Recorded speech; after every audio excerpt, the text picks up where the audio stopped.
I'm Megan. Welcome to Bad Movies Rock. Thank you, Megan. Megan, welcome to Bad Movies Rock, where sometimes we get the rare pleasure of watching a new movie for the first time together. You know, it's not me forcing something down your throat saying, hey, Megan, look at this. It's rare, but yeah, we've done it this time. And it was a pleasant surprise. Amber, yes, this movie took us for a roller coaster ride, and it was, what a delight. What a thrill. What an experience that you and I went on together. I'm actually really glad you hadn't pre-watched this. I am too. Because there's twists. Yeah. There's emotional, like viewer emotional twists that go on. Yes. There's one big one that is such a fantastic sort of, you got me. You got me, Bloodshot. I was not enjoying you. And now I am because I wasn't enjoying you. Well done, sir. Well done. Yeah. And then they take it and they run with it. You know, it's a pretty standard action movie in many ways. And it doesn't have the best effects. It doesn't even have the best action sequences. Certainly not the best choreography, but goddamn that story. Yeah. I mean, right? Like, that story is not usually a thing we say about action movies. Like, usually we like the action movie despite the story. Mm-hmm. This is almost the reverse. The story is so dumb that we laugh at it and we love it. But yes, as you were saying before I interrupted you, this is almost the reverse. It makes it okay, but better than okay, but also good. And then, I'm sorry, we'll get to this, but they used all the pieces. It was actually fairly lean. Nothing was really a throwaway line necessarily or throwaway exposition. All of it really served a purpose, you know, right down to it. Chekhov would be pleased. And I am going to say, and like, maybe it's been too much already that we've said, if you haven't seen this movie and you go into it blind like I did, I had no idea. Vin Diesel, Bloodshot, great, fine, I'm in, right? It's Vin Diesel in an action movie. Don't listen to this before you watch the movie. Absolutely. In fact, we should maybe put a disclaimer before the music and just kind of say, hey, don't listen to this yet. If you have any interest in watching Bloodshot, and quite frankly, after we watched it, we think you should, don't listen to this yet. Absolutely. So here's your second warning, because we've definitely, absolutely, and for sure, put that in at the beginning. Probably not. I mean, I guess I would cut this and then put that there, unless you want us to record it at the end and then make me cut and paste it. And that just seems mean. I was kind of hoping we'd use the thing that I just said, and I'd put it. Oh. But then you said second, and now it will just be. So you ruined it, and now they're not going to get a pre-warning. Oh, well. Well, I did what I could. To ruin it. Well done, sir. Mm-hmm. Megan, what's this movie about? Yeah, so, okay. Again, we're going to get into the fun details kind of after the Critics' Corner. But this movie is about how they took just an average Joe, average Vin Diesel, and made him into a super soldier. And they did it by making his blood, maybe whole person self. No, just his blood. His blood is nanites. Into nanites. But then sometimes they push away his face, and his face can whatever. Well, the nanites in his blood are remaking his flesh pieces. Yes. Okay. Yeah, sure. But they are his blood, and then, you know, they do the work on the flesh pieces. Yeah, okay. Perfect. Makes sense. So we find this soldier, Vin Diesel, and he's a very good soldier, Amber, and we learn about him and his perfect life and his perfect wife, and but then tragedy strikes. His just before he's murdered, he witnesses his wife killed, and then once he comes back as this super soldier, he goes on revenge sprees. Or does he, Amber? Conspiracy, intrigue, Amber. All these things happen, and then we'll learn about them later. Yeah, at first, you've got your traditional zombie super soldier narrative with all the classic tropes of sunsets and tragic backstory and also heroic backstory and, think Universal Soldier. And then it's not that. And then it is that, but it's not that at all. It's also not that, yeah. All right, you have been warned. Critics Corner, and then we're going to ruin it for you. Yeah, absolutely. We probably already have. Amber, what do the critics think of this movie? I frankly think they didn't think highly enough of this movie, and I am furious at them, as usual. I have a 40 for Metacritic and a 50 for users. Oh, sorry, 44 for Metacritic and a 50 for users. Interesting. 30 on Tomato Meter for for the critics, but a 78 for the audience. Now there I can agree. They know audience, what they you got my back. I appreciate it. And they might have just been, panic-starved. This was a beginning of the pandemic movie. It was released in early March. And, movie theaters weren't really a thing. It was more or less kind of dumped off onto Amazon for the sake of purchase and rental. Right. Which is a bummer because this would have been, I was looking forward to this movie. And, we're always looking forward to Vin Diesel. Meghan. Mm-hmm. Amber. Meghan. Okay. 1. The critics are a mishmash of competing interests and disinterests. Some of them are, say the plot was incomprehensible and needed to be untangled into being something clever. Some of them say the plot and the meta-ness of it is what, made it worthwhile, but the action wasn't good and the effects weren't good. Or the effects were good, but the action wasn't well shot. They took a lot of shots at the director, saying he didn't know what he was doing. Even the ones who liked the plot were like, it was too clever for its own good and it didn't pay off and it just devolved into a bunch of action tropes. What movie were you watching?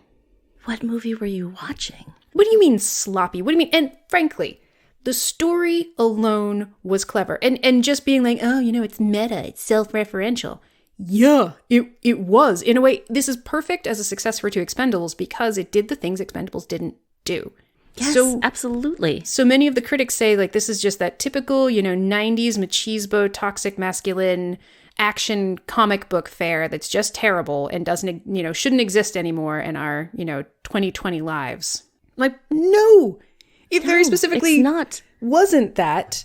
Yeah. Intentionally, it referred to those things and said, that's why this is awful. We can do better. And then it glorified in the fun, ridiculous action that you get with having those movies anyway. It wasn't the best action. It wasn't the best CGI, and it wasn't the best direction. Yeah. Some of it was very hard to follow. But it still had fun while also getting to say, isn't this stupid? Mm-hmm. And they had this great other narrative going on that I thought was also, like, not just the meta-narrative, but really kind of interrogating abusive relationships through this comic book movie. In a couple different ways, yes. And kind of, the controlling psychological aspects of having, an abusive person run your life, and then what happens, like, when you take it over. Lots of people die, apparently, and I'm like, you gotta break some eggs. Yeah, you do. Oh, well. To find yourself. But no critics, no. You were all over the place. You're critiquing some things that other people think are great, and people... I get the criticism is opinion-based, but they're also referencing other movies and Philip K. Dick and low-rent Philip K. Dick, and it was clever enough. It was well executed. The story was lovely, easy to follow. The acting, nobody mentioned the acting. Guy Pearce was great. Yeah. As the nice guy, toxic, masculine villain abuser. He's a very terrible villain. Like, by terrible, I mean... He's a great villain in terms of, like, we have just watched The Expendables and villain after villain were boring. Oh, milquetoast. Yeah, and Guy Pearce just hits it. Like, he's not over the top. He's not like I'm not going to lie, I do enjoy my over the top villains. Oh, yeah. But this is a very, like, subtle and upsettingly, like you said, toxic, masculine abuser villain. Mm-hmm. Yep, not the toxic masculine who is the nice guy. The one, he just wants what's best for you, but he understands better than you do what you need. What you need, yeah. You need structure. Yeah. You need to be told what to do. You need to feel like you are making oh my gosh, it was very well executed. Right. And Vin Diesel was Vin Diesel. Some people liked him, some people didn't. It was probably one of his middle of the road movies. There were a couple of glimmers of, pitch black, still hungry for it, Vin Diesel. Yeah. Yeah. Not enough of them. And then where are the props for Lamorne Morris's comic relief and awesome guy hackerness. And not a single mention in any of these blurbs of Isa Gonzalez. I'm not sure that's how you pronounce her first name. I want to say it's Isa. E-I-Z-A. She was also in Hobbs and Shaw. Yes, she was. Yep. And again, at first, they're just using her in the worst action movie tropes ever. And then, girl gets it. Not as much as she could have, but she gets it. I mean, Vin Diesel's the damsel in this movie. And she doesn't full on rescue him, but helps him have the tools to enact his... I mean, she basically full on rescues him, but he's not unrelated to the rescue effort. Oh my gosh, Megan. Dumbass critics. What did you... Yes. Sorry. They miss the main... almost all of them miss the main kind of points of this movie. And like you said, focus on, they say the plot's too clever, like you said, which is just ridiculous. It's an action movie, and it's actually being a self-referential action movie in a way that I have not seen before. So, okay, critics, get over yourself. Much comparison to the Fast and the Furious, and Absolutely. It's about family again, even though he doesn't say it, or comparison to other comic book movies and how it's not as good. And quite frankly, the story in this was leaner and cleaner than a lot of comic book movie stuff that I've seen. Absolutely. Because it makes all of the mistakes that those things make, all of the freaking ridiculous logic and character choices, and then is like, yeah, we did it on purpose. Right, yeah. There was one critic who said, the first 15 to 20 minutes are kind of blah, but then it picks up. It's like, that was the point. That's the fucking point. That was the point. It was supposed to be it was supposed to be hard to watch, and then you realize why. In fact, what did you say about this movie, Amber, as we were watching it? Did I say? I said I'm so mad at this movie. And then you said it was dumb, not fun dumb. Oh, yes. It was dumb, not fun dumb. It's not even because it was doing all the same bullshit tropes and not even doing them well or goofily enough or tongue-in-cheekily enough to make me interested. And it was on purpose. You got me, Bloodshot. All right, fuck you, critics. We spent enough time on you. Let's get into the good stuff. Yes, please. Megan. Amber. This movie opens in classic fashion. Yes. Vin Diesel soldier. Taking out the bad guys. Doing what needs doing. But, what is it all about? It's about going home to the one you love. Yes, always. You do it to get home to Gina. To Gina. To be naked and in a bed with her, because apparently even with a PG-13 Vin Diesel movie, he needs to be naked in bed with a topless woman and either imply that sex has happened or that sex is about to happen, because this is where he is in his career. Whatever. They're in the Amalfi Coast. It's always sunset for some reason. It is always sunset. And this is something you and I were like, what is it? Always? It's just always gonna... Why is this... It's this idealized... She's laughing. She doesn't say very much, but she's always smiling at his jokes and kissing his cheeks, and they have the tritest conversations of just, oh, you have all these scars. I don't like the story they tell. Well, they tell a story of, me coming back home. I always come back. I'm always going to come back home. Oh, well, but what happens when you don't? Well, I always do. And then we're going to have manly sex, and it's going to be great. And then, oh no, she's been captured. No, I've been captured. And then there is the dumbest, most trite, cliched scene of a guy being weird, we're in a meat locker. He wakes up in a meat locker for some reason. He's just a row of side of beef, and the bad guy puts on a parka and a hat and dances to Psycho Killer. And I believe I was yelling at you for a good, minute about what is happening? What is happening? Because it's very Reservoir Dogs. Oh, but bad, low bad, rent, stupid bad Reservoir Dogs. And the bad guy is wearing sandals with socks, and they keep showing us that because he's zany and ridiculous. And then he makes a torture rape joke because he has the bolt stunner. And that's what he's going to kill Gina with if Vin Diesel doesn't talk. And he says, oh, can she handle all 6 inches? Gross. Yeah. Super then he gross. kills her with a bolt stunner and then kills Vin Diesel after Vin Diesel says, "You better kill me, because if you don't, I'm going to come and I'm going to kill you for killing my Gina." Yep. Okay, well, that was... Okay, well, 14 minutes. That's okay. You got through he's a hero and has a tragic backstory thing. Well, I guess we're on to the next part of the movie. Right. So he wakes up and he's in. He learns that he's been injected with nanites that have now replaced his blood. They go through. So this is where Guy Pearce enters as the doctor, and we've got Isa Gonzalez as KT, who come in and explain to him kind of all the super soldierness. He's got super soldier buddies who like each have their own, like they've been injured in war, and so like they're not like him, Amber. He is full nanite. He's full zombie. Yeah, he's full zombie. That's true. Yep. At least they're still alive. Sam Hugin's Jimmy Dalton has robo legs. Yes. And Alexander Hernandez's Tibbs lost his vision, and now he has super sensory vision. He can see all the things with technology magic. Right. And it's that classic, oh, you're a super soldier now, and here are your buddies, but his memory's been erased. And so, he's just getting to know people, and he gets to know Isa, and she does sexy mermaid martial arts dancing. It's underwater katas because, of course, she doesn't have to breathe underwater. And right. So we immediately get her into bathing suit. And of course, Vin Diesel's there to watch her do it. And it's just so sexy and alluring. And then they have a heart-to-heart, and then they start drinking. And then, oh, Meghan.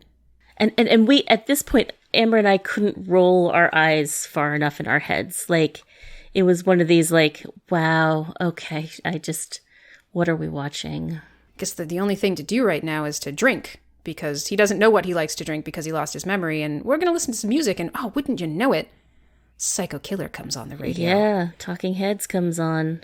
But why is there a radio? Why would what a random thing to happen, Amber. So, okay, well, I guess the rest of the movie has to happen. So he goes, oh, I remember everything now. I'm going to go kill that guy. And then he becomes a super genius, and suddenly his nanites are telling him all the information about, I know how to find a plane. And then I know how to fly the plane because I downloaded the manual. And also I just used my nanites to search facial recognition of criminal databases to find the guy who killed my wife, and then also to ping all of the vehicles in the world. It's just this, okay, fine. And somehow Guy Pearce is just like, oh, come back.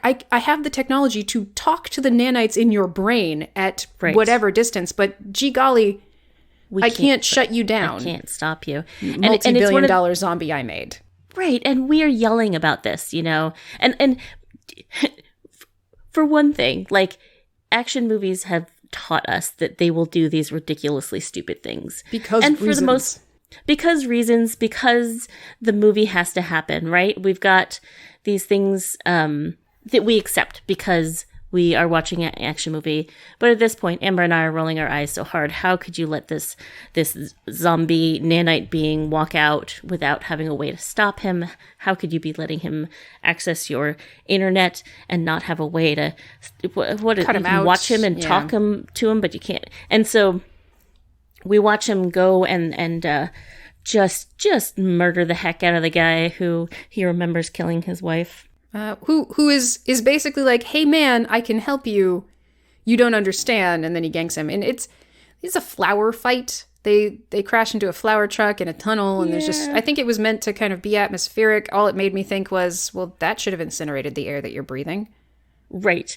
We've learned from Equalizer 2 that flour is a powerful combustible, especially once it's aerosolized.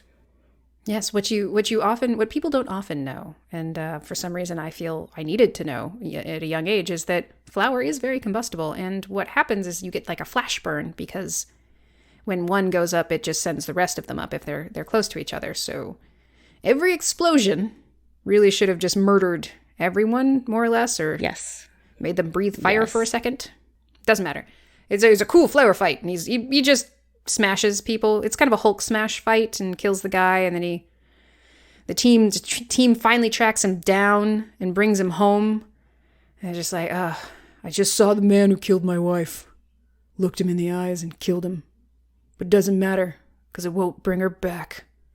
To which KT, Isaac Gonzalez's character, responds, makes you wonder if it's all worth it. What? Yeah, and what just happened? And he's like, I'm done. And she's like, I'm done too. What is this conversation? So this is just dumb action movie cliche dialogue. Yeah. Okay, fun, cool. What's the rest of the movie gonna be then? Him having sex with Isaac Gonzalez's character? I guess. And then Meghan. And then, here we go. Last chance, folks. Turn this shit off. We've already alluded it to enough, but go watch this movie. And even in this, they kind of earn the info dump that they do. We have Sam Hugin's character, Dalton, with the robo legs. Vin Diesel's being recharged, because his nanites need to be recharged in their power source. And he ran through them quite a bit. He took a lot of hits when he was killing the man who killed his wife. And so he's frozen on that table while the process takes hold. And Sam Hugin clearly hates him. Yes. He's like, this is my favorite part.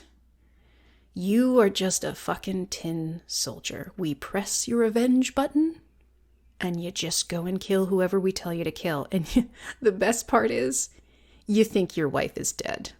Well, bye-bye. And then he shuts him down. And at this point, Amber and I's brains are exploding. Because they... Oh, wait. So, okay. And then you see a conversation between Guy Pearce and his tech guy, Eric, who is played by Siddharth Dhananjay. It shows them essentially deconstructing. All of the memories from the beginning were a simulation, which they can manipulate. Right. Yes. From the soldier, experience all the way to, the guy who killed his wife. And they just keep changing the face of the guy who killed his wife. Everything we saw in the beginning was all simulation. Exactly. And what? There's even a line where Guy Pearce is like, okay, is this going to work? And we need to do this. And Eric is like, oh man, okay. Can I have some suggestions, some script ideas? And Harding, Guy Pearce's character, is like, yeah, no. The last time, all of that shit in the beginning is your stuff, and you just ripped off every fucking action movie cliche that exists. Oh, that's why it sucked. That's why it sucks so bad, and that's why it looks like every single other action movie we've seen. That's great. Right down to the underwater mermaid kata lady in a bathing suit. Everything is controlled. Every interaction, every conversation is repetitive to get him to do the same thing every time. Put in the same inputs, just change the face of the guy, and he's going to go off on a rampage. That's why they didn't shut him down. That's why he had access to the databases. That's why all of it. Yes, we learned that they could have shut him down. We learned that they were allowing him to have access. We learned that they were helping him, and they were kind of studying what he was doing with the nanites and all of that. Yeah. Oh, this makes so much more sense. And of course Hugin hates him because it must be relentlessly repetitive. He gets all of the cool hardware, gets to do all of the killing, and then he just runs around cleaning up his messes and having to have the same conversations over and over and over again. He hates him. And so, of course, he enjoys psychologically torturing him. Also, Dalton's character is just an asshole anyway. Yeah, he's just a dick. Yeah. He's like the henchman of the more evil or creepier bad guy. He is Harding's hench goon. Yes. And he plays it well. It's fine. He does. Yeah. It's fine. He's a good job. Yeah. Meghan. You hate him. Yes. Meghan. Amber. Oh boy. And then the rest of the movie goes on. And sure, the action isn't great. Sure, the set pieces aren't amazing. Sure, some of it's a little bit chaotic and hard to follow. But it's doing work. The story continues to be clever enough. They're not giving us garbage and trying to make some gold out of it. They clearly have an idea of where they want to go, and they give the pieces that they need to make it make sense. Right. And we learn that Guy Pearce is sending, at this point, we kind of don't fully understand what he's used Vin Diesel for all along, but we learn that at this point he wants to sell this technology to the highest bidder, and he's sending Vin Diesel to murder anybody who knows anything more about it. So he's all the people only who one defected, essentially. Right. Yes, they were all original members of the company, and they left. Right. And so because they had morals or just at least I don't think concerns. They did because of what we learn later. Oh, right. Okay. Yeah. But it's I mean it's this part isn't as clean cut. They don't really flesh this bit out. You know, they left the company. You I think I also assumed that they had morals right up until Vin Diesel's Bloodshot. What is his character's name? Garrison? Ray Garrison, yes. Ray Garrison. Garrison seems to be sent after the last one. Right. But he seems to be ready for him, and he keeps calling for Wiggins. Yes. And so when Garrison shows up to take out the last guy, Nick Barris, his face has been implanted onto the killer of his wife, who isn't actually dead, and none of it actually happened. He's like, get me Wiggins. And we get Wiggins, played by Lamorne Morris. Yes, please. Thank you for having a black comedic actor who just happens to be black in this role. He is not the goofy, just along for the ride comic relief. He's just the actor they hired to play a funny role, and he's a black man. Like, it's not that trope of, whoops, a silly, wacky black guy.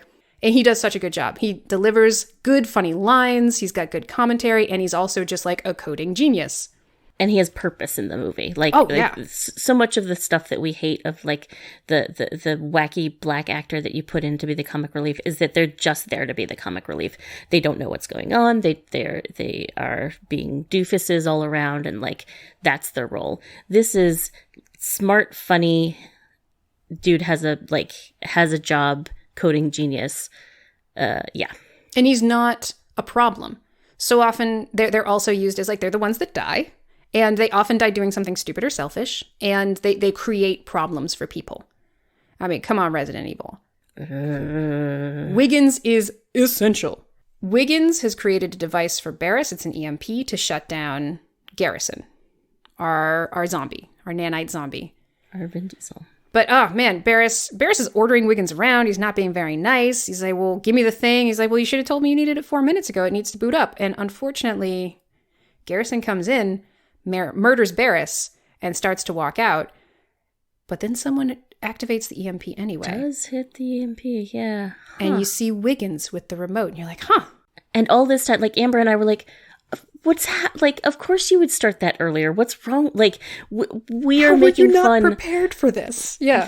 So Amber and I talked during the entire movie, and like, we're making fun of it for like, oh, come on. Like, if you're going to do this, like, you would have it booted up. You would have it ready. You see him coming. Why wouldn't you have started it already? Oh, Wiggins wanted this. Wiggins wanted Barris dead because Barris is a dick. Yep, Barris had, basically, he called it indentured servitude. He was trapped. He couldn't leave. He was doing Barris's bidding.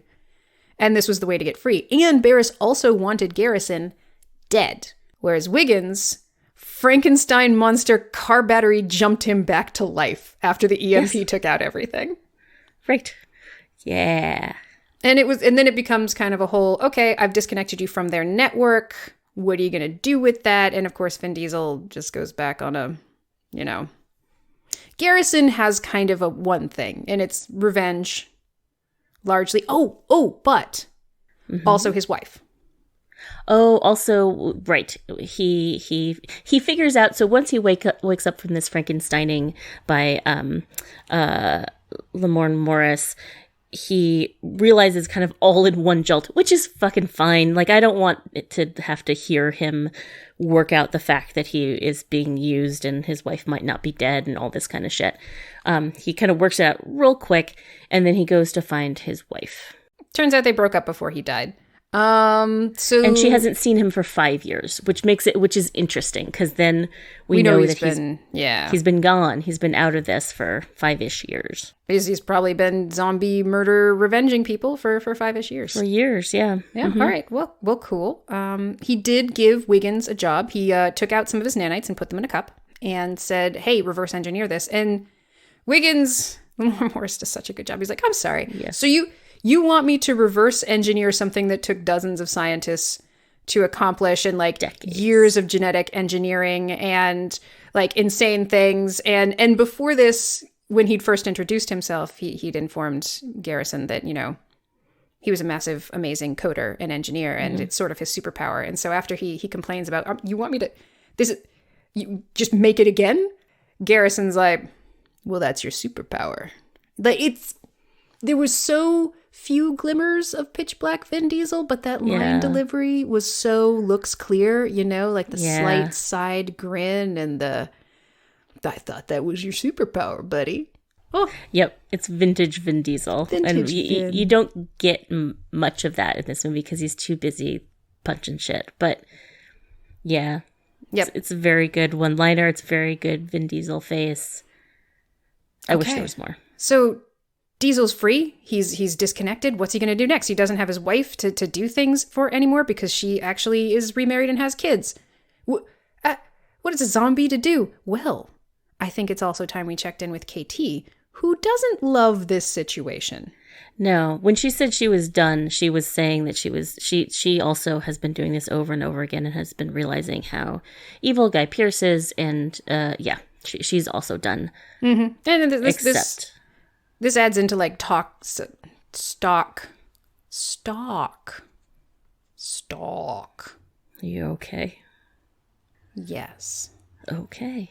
Great. Stock action dialogue of, you know, he's a soldier. We shouldn't be doing this to him. And Guy Pearce is like, well, he's dead. And I mean, you know, isn't it kind of beautiful how he loves somebody so much that he's just willing to die for them to like get this? Like, it's clear that he is enamored by that. Guy Pearce is enamored by Vin Diesel's revengefulness. Harding is a fan. He admires him, and he never gets tired of pushing his buttons and sending him going because it's just, this is his superpower isn't the nanites, it's love and revenge, I guess, and his ability to want to murder. So KT is out. She kind of wants to be done.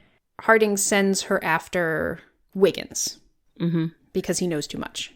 And she doesn't want to do it again. She doesn't want to do it again. She doesn't, and they get Vin Diesel back. He sends Dalton and Tibbs to go and collect him, and he's back on the table. They're about to, you know, mess with his memories again. She needs to go get Wiggins, so she doesn't want to do it. And Dalton shuts off her airway. Yep. So she's got, like we said, a trachea implant that allows her to breathe. And apparently on Guy Pearce's robo arm, he also has one, by the way, he can shut off her implant.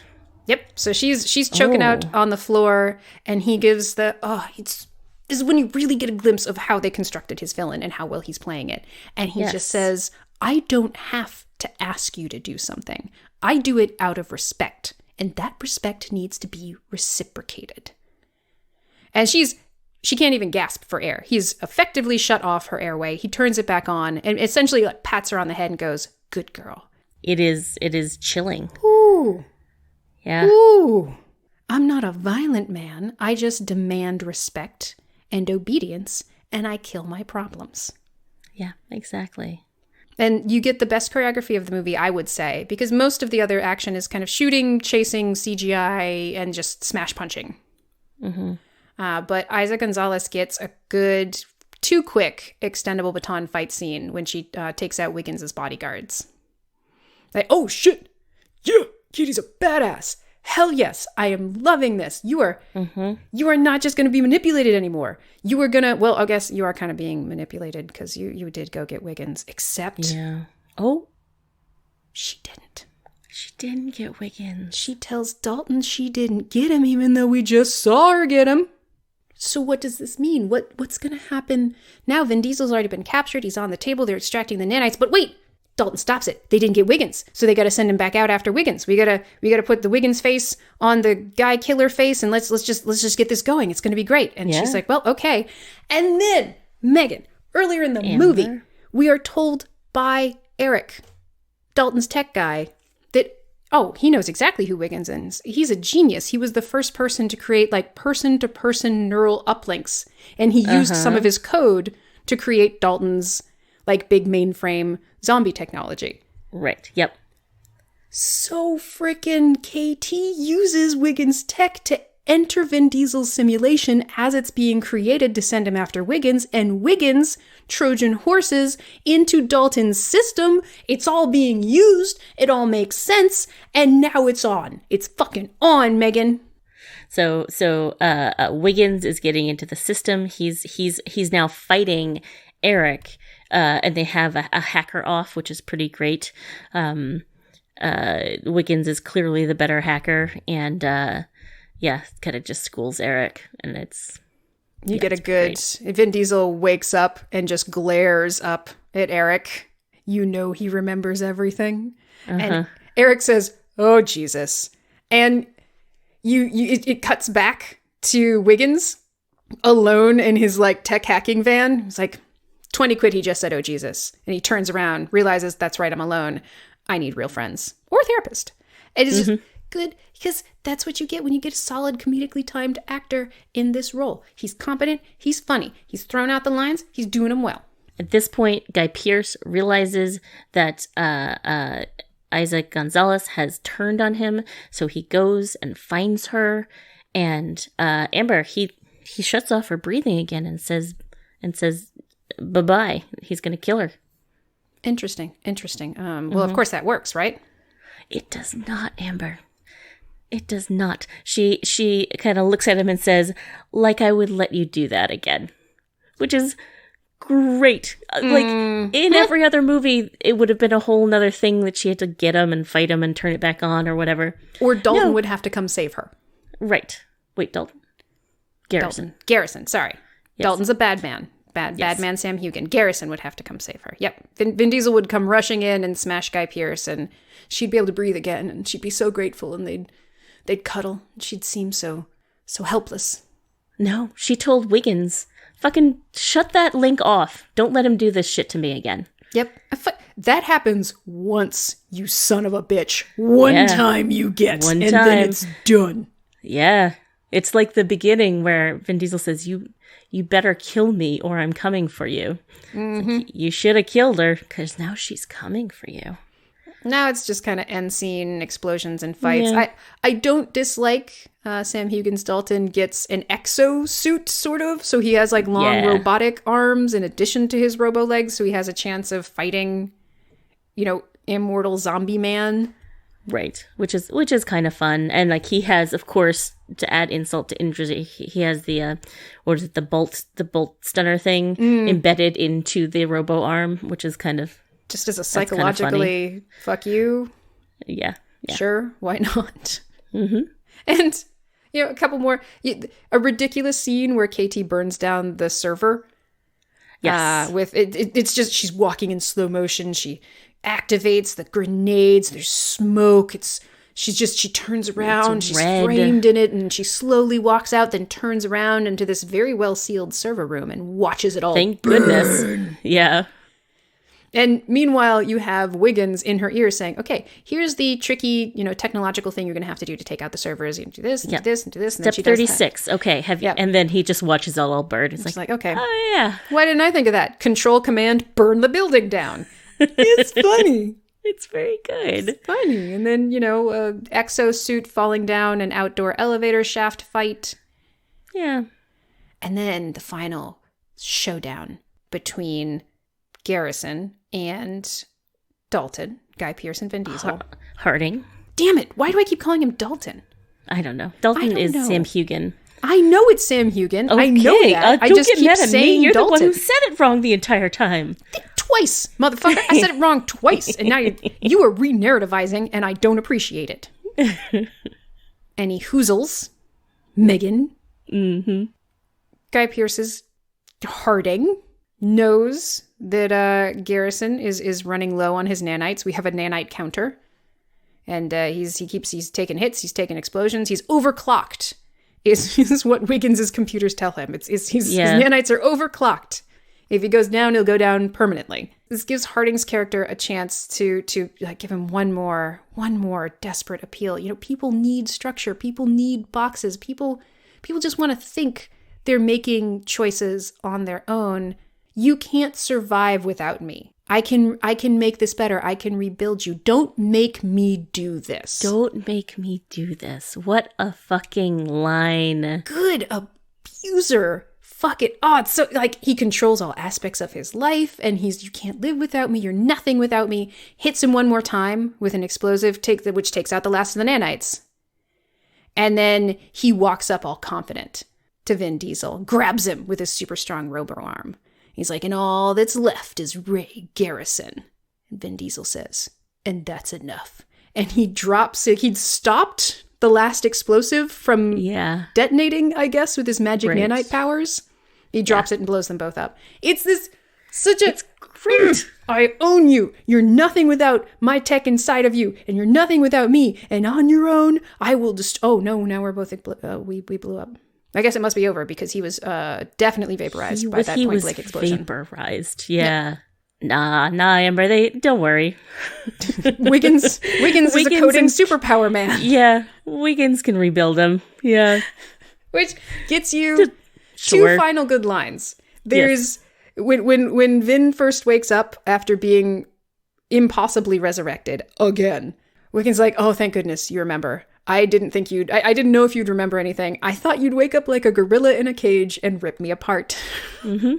That's actually kind of accurate for what Vin Diesel did for most of the movie. Yes. Just an angry gorilla. And then at the very, very end, Katie's there, of course. They have a fairly cliched conversation. The light is kind of soft sunset again, which is hilarious and completely unnecessary. As they're driving off into the sunset, Wiggins comes in and he's like, why are we driving off into the sunset? This is really cliched. Are we still in a simulation? And it cuts off and the credits start. Like, it's good, right? Yeah. It's silly good, but it's very good. It's not amazing. It's not crazy clever. We're not watching a beautiful, interesting sci-fi movie developed from a Philip K. Dick novel, as many of the critics felt the need to compare it to, but ridiculous action, ridiculous fights, decent CGI, decent effects. A lot of it was stupid, but the story was clever enough and lean and logical. And for a movie like this, that is something. That is something. And it tricked us. We were so ready to just bury ourselves into the tropes, the jumble of tropes that action movies set up for us. We were so fine with being like, okay, this is what this is. Okay, this is annoying and stupid. And okay, we're writing this down to talk about. Oh, you subverted it all.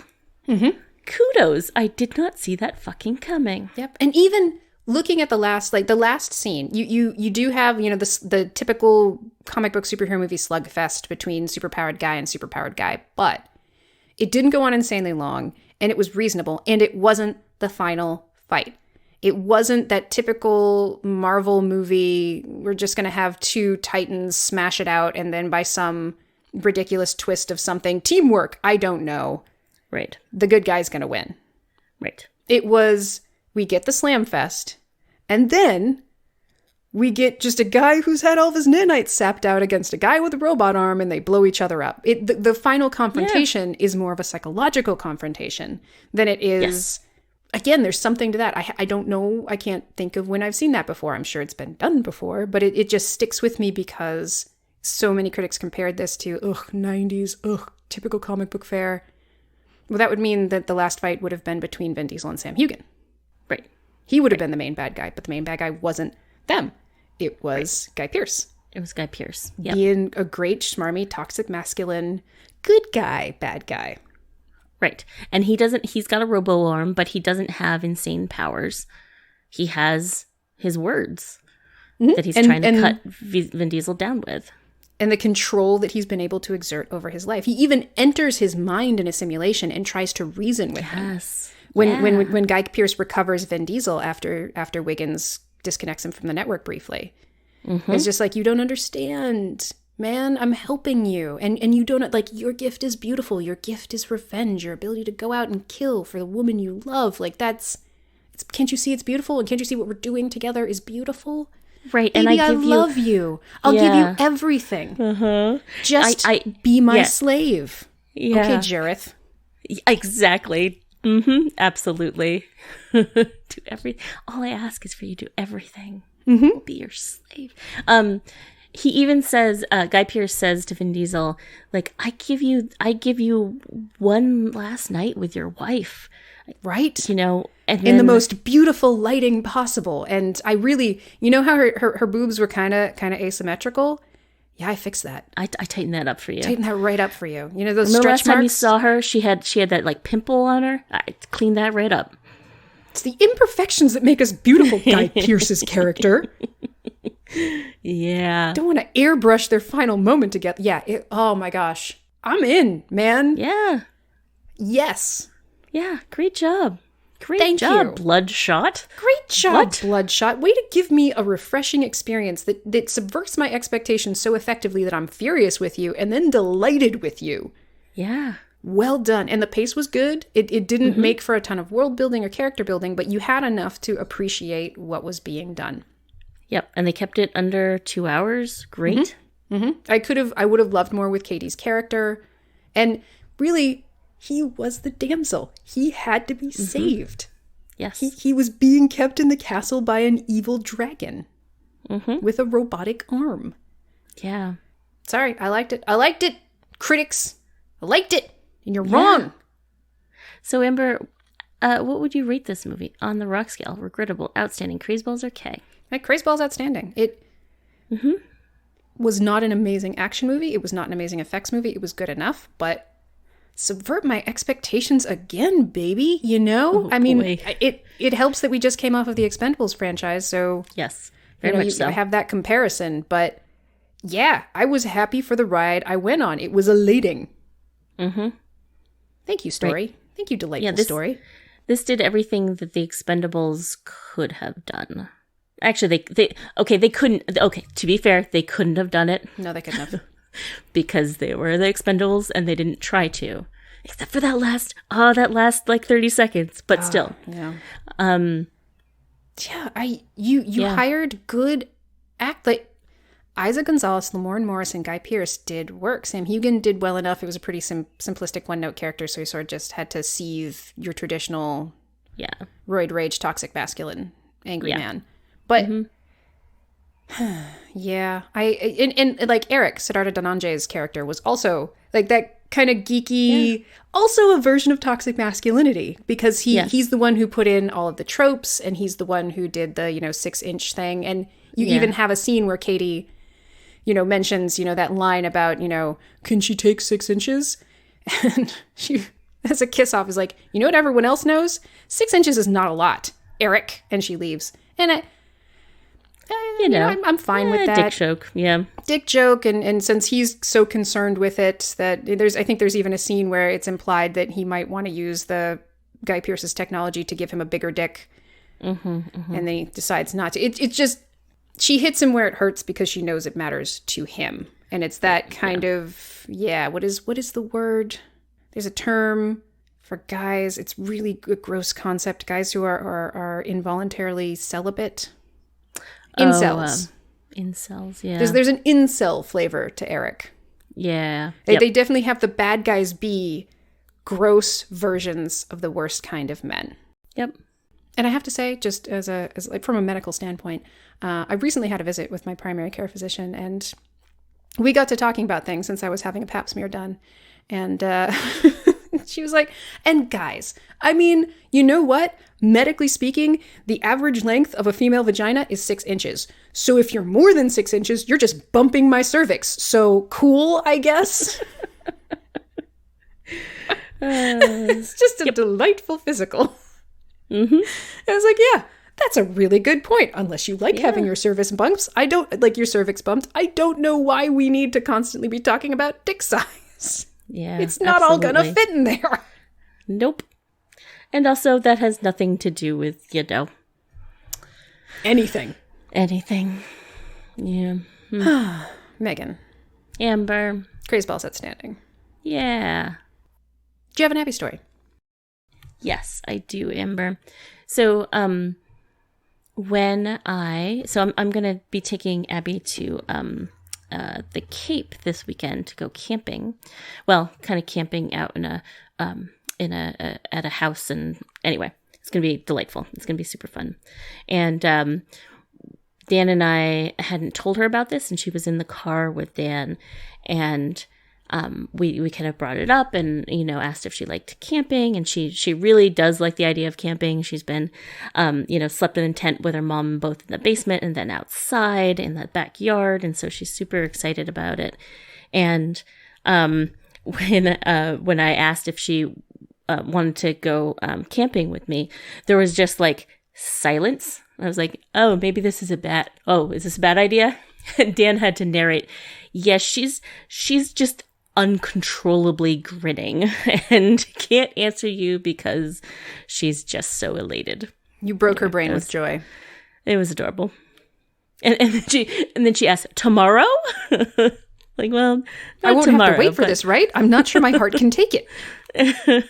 Delightful. Amber, do you have a recommendation? So my recommendation is going to be food-based. There is a Korean food producer in my hometown, and I've eaten her food for years. She used to, have a stall at the farmer's market, and it was just the best dumplings and kimchi and sauces, and she makes great stuff. And a few years ago, I went into a Whole Foods and found her kimchi on the shelf, and I was so happy. And I'm back home now. And it's the local market has like all of her things, like not just her kimchi, but her sauces. And she actually has a website, and you can order it online, or you can find a lot of it in Whole Foods, I think. But Sunja's, Sunja. She makes excellent kimchi, and she makes really, really tasty sauces. I highly recommend both her hot bean sauce is really good. It's like a little bit sweet and savory and spicy. It's not dissimilar in flavor from like gochujang.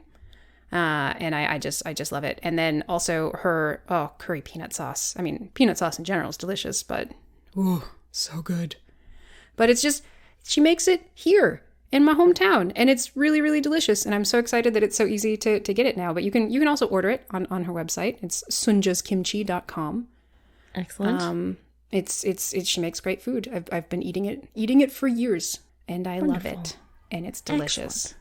And I just want to reiterate one other thing, Ionian starfish, just in general, maybe once a week, Ionian starfish, just any of her music. I've listened to Iridescent so many times, but her singles are also gorgeous. She has one of maybe my favorite female voice ever. Like it's beautiful, and just her songs are so good, and I can't stop listening to it. Wife you up. Oh man, the ride it takes you on. Oh, it's all good. So yeah, Sunja's. Definitely look up Sunja's. Eat some delicious kimchi and Korean sauces, and Ionian starfish. And as my recommendation, I'm going to say, hey, find us on Twitter, where we will put this. We have been better at linking to our recommendations. So you can find a link to this on our Twitter, which is Bad Movies Rock. And you can email at us at badmoviesrockpodcast@gmail.com. And hey, write a review and rate us on iTunes. Yeah, sure. Do those things. I don't know. Do you have a suggestion? Do you have a recommendation? Do you have a correction? Do you have a concern, comment, or just, want to spread some joy? Mm-hmm. Reach out and touch us, electronically. I don't actually want anyone to reach out and touch me. Please don't do that. Yeah. Great. Well, good place to end there. Nice plugging our socials, Megan. Good work. Thank you. I guess have a good weekend this year. Thank you. And I'll end this like I always do, which is to say to you, my friend Amber, there's gonna be some rocking. Like what kind of rocking? Like side to side rocking, musical rocking, someone's just throwing rocks? All of it. Sort of like a stoning, but I mean it's the same thing, a stone and a rock. Yeah. Is a stone considered a small rock? Because it has to be something you can throw. Like you wouldn't call a boulder a stone, but you would call it a rock. But I guess a boulder is made of stone, so it's also the thing itself. The English language is broken. Yeah, super is. And so are you for bringing this to my attention, Megan. Good day to you, sir. Bye, Amber. I said good day.